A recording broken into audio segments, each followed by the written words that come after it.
لله رب العالمين والصلاة والسلام على أشرف الأنبياء والمرسلين أما بعد فأعوذ بالله من الشيطان الرجيم بسم الله الرحمن الرحيم وأما من خاف مقام ربه ونهى النفس عن الهوى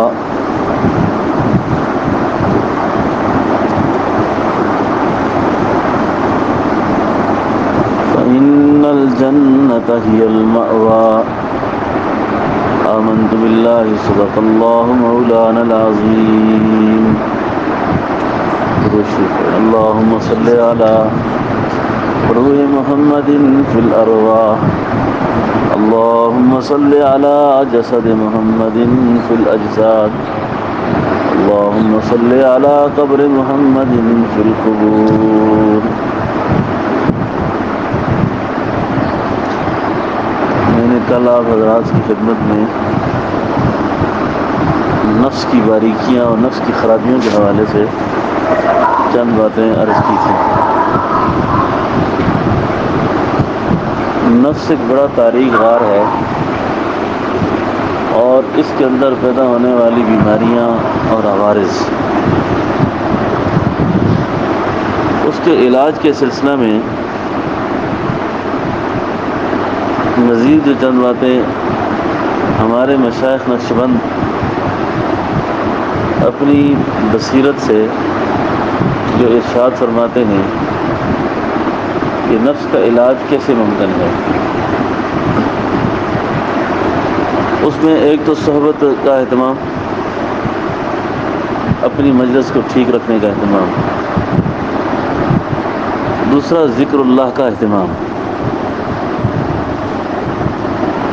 اب ہمارے طریقہ عالیہ میں جو ذکر ہے لطائف کا ذکر، آج کی مجلس میں نے لطائف پر کچھ بات کرنی ہے کہ یہ لطائف کیا ہے، ان کو لطیفہ کیوں کہا جاتا ہے. لطیفہ اس لیے کہا جاتا ہے کہ یہ بہت باریک ہے اور اللہ نے انسان کے اندر اپنی یاد کے کچھ خاص مقام رکھے ہیں. ان میں سے ایک مقام ہے دل. یہ جو دل ہے یہ بائیں پستان سے 2 انگلی کے فاصلے پر نیچے کی جانب ہے. اس کو لطیفہ قلب کہتے ہیں. اب جس وقت اس طریقہ عالیہ میں شیخ لطیفہ قلب پر ذکر تلقین کرتا ہے تو اللہ کے فضل سے یہ ذکر سے یہ دل بیدار ہو جاتا ہے. اور اس کے بالمقابل جو لطیفہ ہے اس لطیفہ کا نام ہے لطیفہ روح.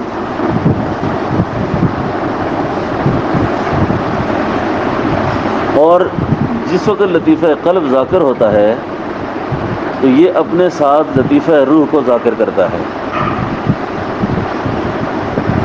اور جب لطیفہ روح ذاکر ہوتا ہے تو یہ اپنے ساتھ لطیفہ سر کو ذاکر کرتا ہے. اور لطیفہ سر جو ہے یہ سینے کے درمیان ہے. قلب، روح، سر.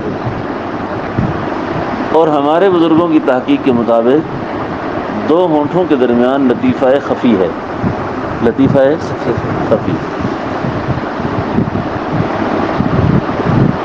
اور وسط پیشانی میں ہے لطیفہ اخفا.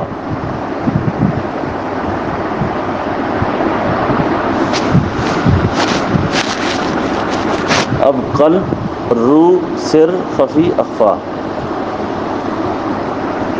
اب یہ جو 5 مقام ہیں نا،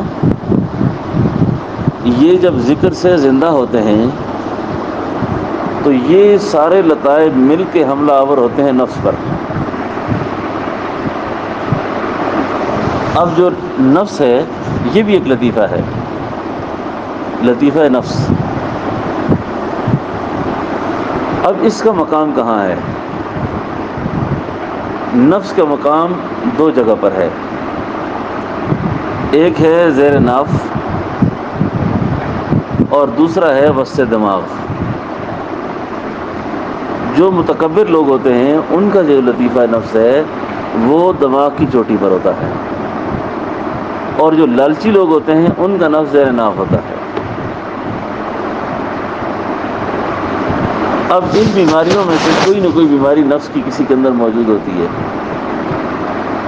اب جس وقت یہ 5 لطائف مل کے حملہ آور ہوں گے نفس پر، تو یہ نفس کو اپنے ساتھ ذاکر کر دیں گے، پھر نفس کی خباثتیں نکلنا شروع ہو جائیں گی،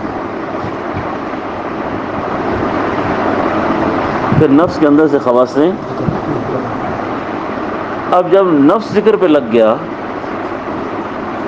اب اس کا جی اور اس کا باطن اللہ کی یاد میں جب مصروف ہو گیا، اب اس کا التفات برائیوں سے کم ہونا شروع ہو جائے گا۔ پہلا درجہ نفس کا کہ جب نفس برائیوں سے اٹا ہوتا ہے، اس کے اندر خرابیوں کی بے انتہا خرابیاں جو نفس کی ہیں وہ موجود ہوتی ہیں، اس نفس کو نفس امارہ کہتے ہیں، نفس امارہ۔ اور نفس امارہ جو ہے اس کے اندر بڑی خطرناک قسم کی بیماریاں ہیں۔ اللہ، جس وقت انسان ہوش میں آتا ہے نا، پھر اس کو پتہ چلتا ہے یار میں کتنا ذلیل آدمی ہوں کہ میں نے یہ حرکتیں کی ہیں۔ نفس امارہ، اور جس وقت نفس امارہ کی قوت کمزور ہوتی ہے تو پھر یہ نفس لوامہ بنتا ہے، نفس لوامہ۔ اب جس کا نفس لوامہ ہوتا ہے اس میں قدرے خرابیاں کم ہوتی ہیں، یعنی وہ نفس کا اتنا قیدی نہیں ہوتا جتنا نفس امارہ والا ہوتا ہے۔ اور پھر جو نفس لوامہ ہے اس پہ ایک تیسری قسم کے بزرگوں نے لکھی ہے، وہ نفس ملہمہ، ملہم۔ یہ عام طور پہ صوفیاء کی، میں نے بڑے لوگوں کی کتابوں میں یہ نفس کی ایک باریک شکل دیکھی ہے۔ اور اس سے پھر اگلا درجہ ہے نفس مطمئنہ۔ نفس یہ وہ مقام ہوتا ہے جس وقت اللہ اکبر، بزرگ فرماتے ہیں حسین لڑکیوں کی قافلے کے قافلے پاس سے گزر جائیں تو اس کے نفس پر کوئی اثر اس کا نہیں ہوتا۔ جتنے بھی حالات کی پریشانیاں اس کے سامنے آ جائیں، گناہ جتنا بھی بن سور کے سامنے آ جائے، اس کے نفس پر کوئی اثر۔ یہی وہ مقام ہے جس میں اولیاء اللہ کو اللہ محفوظ کر دیتے ہیں۔ اس لیے اولیاء معصوم نہیں ہوتے لیکن اولیاء محفوظ ہوتے ہیں، یعنی یہ جو محفوظ ہونے کی جو صورت ہے نا، یہ نفس مطمئنہ کے بعد ہے۔ ایک حد تک اللہ رب العالمین کی طرف سے اس کو آگاہ ہو جاتا ہے آدمی کہ میرے اندر اب امید یہ ہے کہ انشاءاللہ یہ خرابی نہیں ہوگی۔ بات سمجھا نا میری؟ اب اس کے بعد جو سفر ہے نا معرفت کا، وہ پھر کہتے ہیں جی مراقبہ حقیقت صلاۃ ہے، حقیقت کعبہ ہے، حقیقت نماز ہے، حقیقت قرآن ہے۔ باقی سلاسل جتنے بھی ہیں ان سلاسل کے اندر الگ الگ سے محنت ہوتی ہے۔ ہمارے طریقہ عالیہ، نقشبندیہ، بنوریہ، سید پوریہ، شمسیہ، جو ہمارے حضرت کا طریقہ ہے، اس میں سالک کو صرف لطیفہ قلب پر ذکر تلقین ہوتا ہے، باقی مقامات سارے اسی سے خود طے ہونا شروع ہوتے ہیں۔ یہاں الگ الگ محنت، بس لطیفہ قلب جب زندہ ہو گیا، لطیفہ قلب کے زندہ ہونے کے بعد سلوک کا سفر شروع ہو جاتا ہے، سفر شروع ہو جاتا ہے، سفر شروع ہو جاتا ہے۔ اب پھر اس میں بندے کو خود اپنی احتیاطیں خود کرنی پڑتی ہیں کہ مجھے کیا کام کرنے چاہیے، کیا نہیں کرنے چاہیے۔ اپنے ذکر پر دوام ہو، استغفار ہو، ٹھیک ہے، اور اللہ رب العالمین سے تنہائی میں دعا و فریاد ہو، زاری ہو، مانگنا ہو، تو اللہ رب العالمین اس کا سفر آسان فرما دیتے ہیں، ٹھیک ہے نا۔ تو لطیفہ قلب، لطیفہ قلب، حضرت خواجہ بہاؤالدین اولیاء نقشبند فرماتے ہیں ان ہر لطیفے کے 10-10 ہزار حجابات ہیں. ہر لطیفے کے 10-10 ہزار حجابات ہیں. یہ اندر نفس ایک بڑا لمبا سفر ہے. یہ بہت وسیع جہان ہے ایک اندر اس کے. اس نے فرمایا من عرف نفسہ فقد عرف ربہ. جس نے اپنے نفس کو پہچانا اس نے اپنے اللہ کو پہچانا. اس نے اپنے اللہ کو پہچانا. بات سمجھ آ گئی نہیں میری؟ اس لیے ایک تو یہ ہے کہ اپنے نفس کی باطنی برائیوں کی اصلاح کے لیے لطیفہ قلب پر اللہ اللہ کی ضرب لگانا. اللہ اللہ کی ضرب لگانا. جب لطیفہ روح زندہ ہوتا ہے نا، اس کی زندگی کے بعد آدمی سے بیجا غصہ ختم ہوتا ہے، تکبر ختم ہوتا ہے. کیونکہ غصہ جو ہے نا، غصہ بنیادی طور پہ تکبر کی وجہ سے پیدا ہوتا ہے. جس انسان میں کبر ہوتا ہے نا، اس میں غصہ ہوتا ہے. اور وہ غصہ حقیقت میں پیچھے کبر ہے، اپنی بڑائی ہے اس کے، اور اس بڑائی کی وجہ سے غصہ پیدا ہوتا ہے. بات سمجھے نا میری؟ اس بڑائی کی وجہ سے غصہ پیدا ہوتا ہے. اور جس وقت لطیفہ سر بیدار ہوتا ہے، اس وقت انسان کے اندر سے حماقت اور بیوقوفی ختم ہوتی ہے، فراست پیدا ہو جاتی ہے، جس کو فراست مومنہ کہتے ہیں. اور جس کو حدیث میں فرمایا اتقوا فراست المؤمن ینظر بنور الایمان ینظر بنور اللہ. کہ مومن کی فراست سے ڈر کہ وہ اللہ کے نور سے دیکھتا ہے، کہ وہ اللہ کے نور سے دیکھتا ہے. اب لطیفہ سر کے بیدار ہونے کے بعد اللہ پاک شرح صدر کی دولت نصیب فرما دیتے ہیں. شرح صدر کی دولت نصیب ہو جاتی ہے. پیچیدہ سے پیچیدہ مسئلہ اللہ پاک کھول دیتے ہیں اس کے سامنے. اور کسی کے حوالے سے بھی اگر کوئی تردد اور پریشانی ہوتی ہے تو جس کا لطیفہ سر بیدار ہوتا ہے اس کو کسی کے بارے میں تردد نہیں رہتا. کسی کا سمجھنا اس کے لیے مشکل نہیں ہوتا. کسی کا سمجھنا. اسی لیے جتنے بھی مشائخ ہیں، اکثر مشائخ کی جو مرید کی تعلیم کرتے ہیں، تربیت کرتے ہیں، وہ کشف کی بنیاد پر کرتے ہیں، الہام کی بنیاد پر کرتے ہیں. کشف کی بنیاد پر اور الہام کی بنیاد پر. اب جب لطیفہ سر بیدار ہوتا ہے تو اب مخاطب جو مریض آیا ہوا ہے اس مریض کی اصلاح کے حوالے سے یا دوران بیان مراقبہ یا کسی بھی طرز پر اس کی اصلاح جو ہے وہ اپنے وجدان سے کرتے ہیں کہ میرے مخاطب جو لوگ ہیں ان میں مسئلہ کیا ہے. اب کئی لوگ پریشان ہو جاتے ہیں کہ ہمارے شیخ جو ہیں یہ بہت صاحب کشف ہیں، ڈر لگتا ہے ان کے پاس بیٹھنے سے. حالانکہ اس پہ خوش ہونا چاہیے کہ میرے مسئلے پر کسی کا ہاتھ پڑ گیا ہے، کسی کا ہاتھ پڑ گیا ہے. تو میرے پاس ایک نوجوان ٹیکسلا سے آئے تھے پچھلے رمضان میں، تو میں نے فجر کا بیان کیا تو کوئی حسب حال اس پر حال کھل گیا سارا. جتنا جو کچھ بھی تھا اس کا وہ سارا بیان ہو گیا، وہ کمرہ شروع ہو گیا.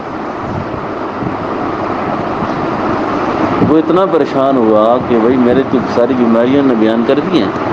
وہ گیا سیدھا ملتان گیا شیخ حافظ صاحب کے پاس. اللہ کے حضرت میں واقعات سے آیا ہوں، آپ سے بیعت ہونا چاہتا ہوں. تو انہوں نے قصہ کیا کہ اس طرح میں گیا تھا اور انہوں نے مجھے بیعت بھی کیا اور اس کے بعد بیان کیا. تو بیان کے اندر تو میری ساری خرابیاں بیان کر دی انہوں نے. انہوں نے فرمایا بھائی تو اللہ کا شکر کرو کہ تمہاری خرابی کسی پہ کھل گئی ہے. جب خرابی کھلی ہے تو اب ٹھیک بھی ہونا آسانی ہو جائے گی نا. ایک آدمی کے خراب ہونے کا پتہ ہی نہیں ہے تو ٹھیک کیسے ہوگا وہ؟ اس لیے بعض اوقات اولیاء اللہ کی مجلسوں میں اگر کسی کے حسب احوال پہ بات کھل جائے اور بات ہو رہی ہو، اس کو شکر کرے کہ میرا مسئلہ اللہ پاک حل کر رہے ہیں، میرا مسئلہ حل ہو رہا ہے. ٹھیک ہے نا. ہمارے ایک بزرگ تھا غلام حبیب صاحب رحمۃ اللہ علیہ کا بھی ارشاد ہے، اور ایک اور میں ایسے پیر پر رمضانت بھیجتے ہیں جو مریض کی حالت نہ سمجھتا ہو. ایک ڈاکٹر مریض کو سمجھے گا نہیں تو علاج کیا کرے گا وہ.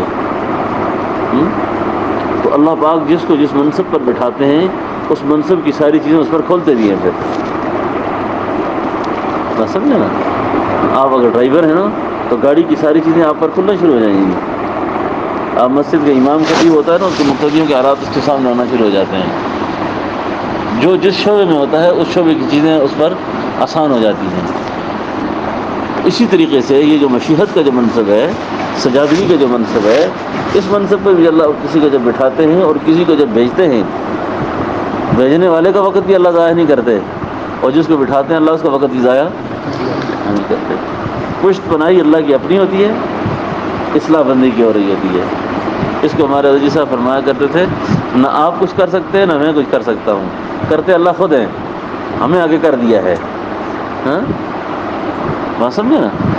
اس لیے ایک بات تو یہ ذہن میں رہے کہ یہ جو 5 لطائف میں نے ذکر کیا نا، ان کا حملہ آور ہونا نفس پر، نفس کو اپنے ساتھ ذاکر کرنا، ٹھیک ہے نا؟ تو اس لیے ایک تو یہ ہے کہ لطیفہ قلب پر جتنی بھی زیادہ محنت ہو سکے اس کی کرنے کی کوشش کرنا، اٹھتے بیٹھتے سوتے جاگتے چلتے پھرتے لطائف پر محنت کرنا، ٹھیک ہے نا؟ اور جس وقت یہ لطائف بیدار ہو جاتے ہیں نا، تو پھر یہ خود انسان کو مجبور کرتے رہتے ہیں کہ مجھے یاد کر، اللہ یاد کرتے رہتے ہیں۔ کئی نوجوان دوست احباب کہتے ہیں ہم تلاوت کو ہاتھ کرتے ہیں، اس وقت اللہ کی مشیت یہ ہوتی ہے، اس وقت اس کی جو حقیقت ہے نا وہ ذکر مانگ رہی ہے، اور ذکر مانگ رہی ہے، کبھی اس کی طبیعت تلاوت پہ آمادہ ہو رہی ہے، کبھی نوافل پہ ہو رہی ہے، کبھی کسی اور عمل پہ۔ اصل میں مسئلہ یہ ہوتا ہے کہ اس کی حقیقت کو اس کی طلب پیدا ہو جاتی ہے، جو اس کی ضرورت ہوتی ہے وہ کام ہو رہا ہوتا ہے۔ اس لیے فرمایا سالک کے پاس آخر میں 2 چیزیں بچتی ہیں، پھر آخر میں بعض استغراق پہ چلے جاتے ہیں، بس دائمی ذکر کرتے ہیں، ہر وقت نماز پڑھتے ہیں، اللہ کو یاد کرتے ہیں، اللہ اکبر۔ قرآن میں آتا ہے نا فَإِذَا فَرَغْتَ فَانْصَبْ وَإِلَىٰ رَبِّكَ، محبوب جب آپ اپنے فرض منصبی سے فارغ ہوں تو اس کے بعد آپ میرے لیے فارغ ہو جائیں۔ اب حضور کا فرض منصبی دعوت تھا، تبلیغ تھا، تعلیم تھی، ارشاد تھا، ہاں جی، اس کا مطلب ہے کہ اس کے علاوہ بھی اللہ اپنے نبی کو اپنے لیے فارغ ہونا دیکھنا چاہتے ہیں، یعنی میرا ذکر کریں، مجھے یاد کریں آپ، ٹھیک ہے نا؟ تو سالک کے پاس آخر میں یا یہ رہ جاتا ہے یا تلاوت اور نماز رہ جاتی ہے، تلاوت اور نماز، تلاوت اور نماز، ہر آدمی کے اپنے اپنے احوال ہیں پھر، لیکن بس یہ ہمارے اعتکاف کے آخری وقت ہیں، آخری لمحات ہیں، پھر یار رندہ صحبت باقی، میر جمع احباب، درد دل کہہ دے، پھر التفات دل دوست نہ رہے، یہ وقت ہے بڑا قیمتی ہے، ٹھیک ہے نا؟ ہاں، اس مصروف دور میں پھر دوبارہ اکٹھا ہونا بیٹھنا اتنا جلدی ممکن نہیں ہوتا، ٹھیک ہے نا؟ ایک تو ہلکا ذکر کا اہتمام کیا کریں، ہلکا ذکر میں آنے کا اہتمام رکھیں۔ دوسرا الحمدللہ ہم نے سال کے اجتماع کے علاوہ 3 مہینے کے اجتماع رکھ دیے ہیں، یعنی ہر 3 مہینے کے بعد یعنی جوڑ ہوا کرے گا، پھر ہر 3 مہینے کے بعد، پھر ہر 3 مہینے کے بعد، پھر سالانہ اجتماع۔ تو اس میں انشاءاللہ ذرا بیٹھنے سے ذرا وقت دینے سے فائدہ ہو جاتا ہے، ٹھیک ہے نا؟ کافی ساری چیزیں اور بھی کھلاتی ہیں۔ تو اس لیے ایک تو ساتھی جو ہے نا اپنے اوقات میں، اپنے گھروں میں اپنے آپ کو وقت ضائع نہ کریں، چلتے پھرتے اٹھتے بیٹھتے کھاتے پیتے سوتے جاگتے ہر حال میں مراقبے کا اہتمام کریں، ٹھیک ہے نا؟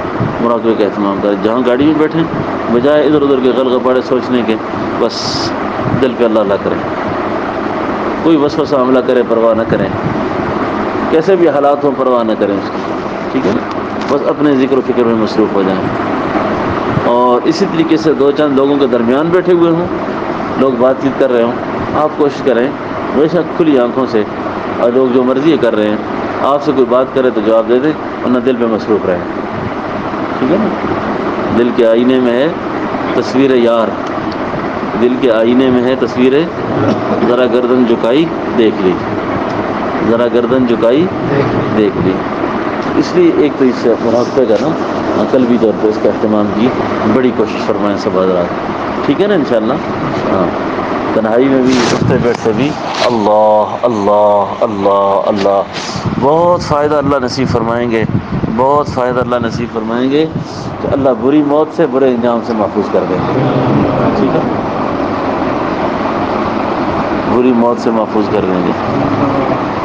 اور جب آخری وقت آئے گا نا، ہمارے سید پوری فرماتے تھے کہ ذکر اس مزاد نوری جامع میں اس کے پاس کھڑا ہو جائے گا، آ کے نوری جامع میں، فرشتے اس کو کہیں گے نا اللہ تخافوا ولا تحزنوا، اللہ تخافوا ولا تحزنوا، غم نہ کر، خوف نہ کھا، پریشان ہونے کی ضرورت نہیں ہے.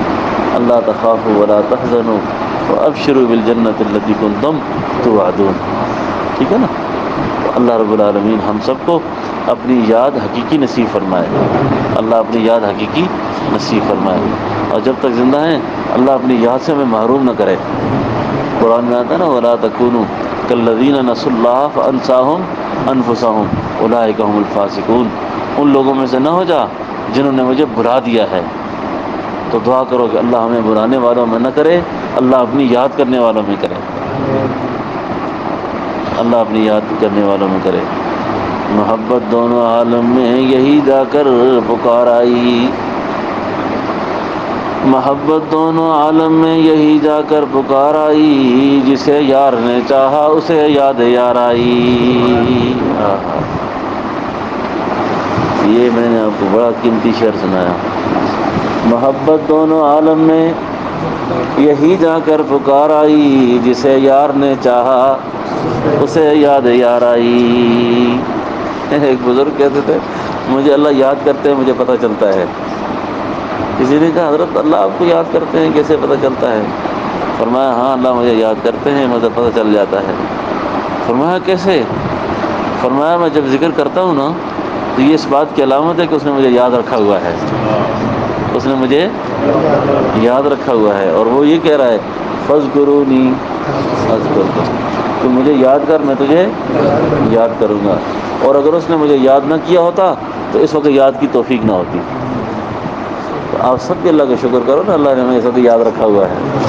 ہاں اللہ نے ہمیں یاد کیا ہوا ہے. اس نعمت پر اللہ کا شکر، اس نعمت پہ اللہ کا شکر. اور جب شکر ہوگا نا پھر یہ نعمت اللہ بڑھاتے رہیں گے، اللہ نعمت بڑھاتے رہیں گے. دیکھو نا اعتکاف بیٹھنا اللہ کے نصیب کر دیا، ہاں نصیب کر دیا. یہ نوجوان بچے بیٹھے ہوئے ہیں نا، آپ لوگ سوچتے ہوں گے ایک بات کو کہ یہ بچے کبھی ادھر پھرتے ہیں کبھی ادھر پھرتے ہیں. میں ان کو پھرتا دیکھ کر خوش ہوتا ہوں، میں ان کو پھرتے دیکھتا بھی خوش ہوتا ہوں. شکر ہے یا اللہ گناہ تو نہیں کر رہے نا.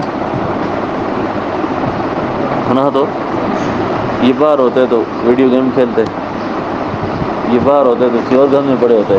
ہاں تو شکر یا اللہ تیرے گھر میں پڑے ہوئے. ہاں یہ کبھی غلطی بھی کریں گے پھر توبہ بھی کر دیں گے، جماعت کی نماز پڑھ لیتے ہیں. ہاں جماعت کی نماز پڑھ لیتے ہیں، تھوڑا بہت ذکر کر لیتے ہیں. آہستہ آہستہ اللہ کریں گے یہ ٹھیک بھی ہو جائیں گے. ہاں ٹھیک ہے نا. ہاں تو یہ ہر انسان کی زندگی کا ایک دور ہوتا ہے.